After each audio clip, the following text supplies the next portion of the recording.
unfortunately this week we have been dealing with a difficult client.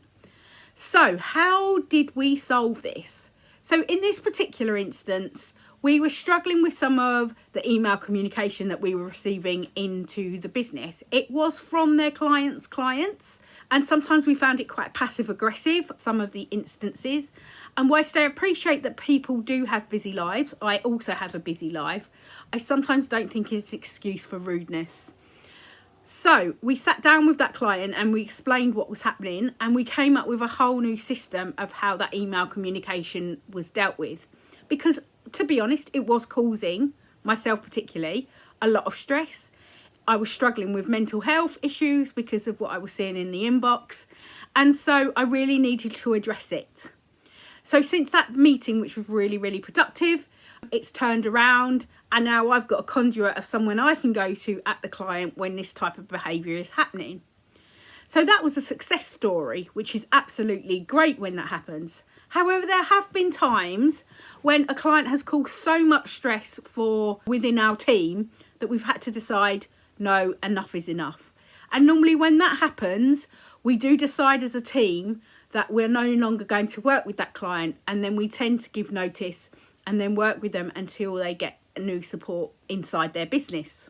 So how do you deal with difficult clients?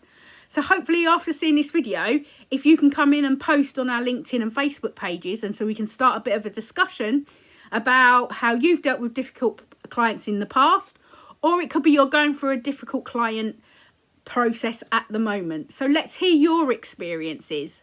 My biggest piece of advice is to write a pro and con list, because obviously if your client means a lot in terms of financial reward to your business, it might not be the easiest decision just to hand their notice in.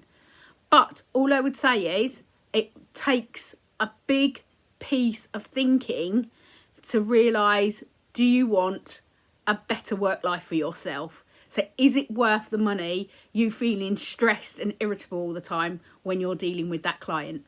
If the answer is yes, then carry on. But you do need to set boundaries with that client and what you're prepared to accept and what you're not prepared to accept. You can always reach out to us. I'm happy to talk to anyone who's having any issues, and we can chat through and see what's happening and see if we can come up for a solution for you. But please do, as I say, post in our social media channels, and we can hopefully learn from each other, our successes, but also where it's failed, because everyone does unfortunately make mistakes, and it's whether you can admit those mistakes to those clients, so that's another thing. But we can always learn from each other where it's gone wrong and what we're prepared to take as a business owner as to whether we accept it going forward. So that's the end of my Friday Thought this week, and I look forward to seeing you next week.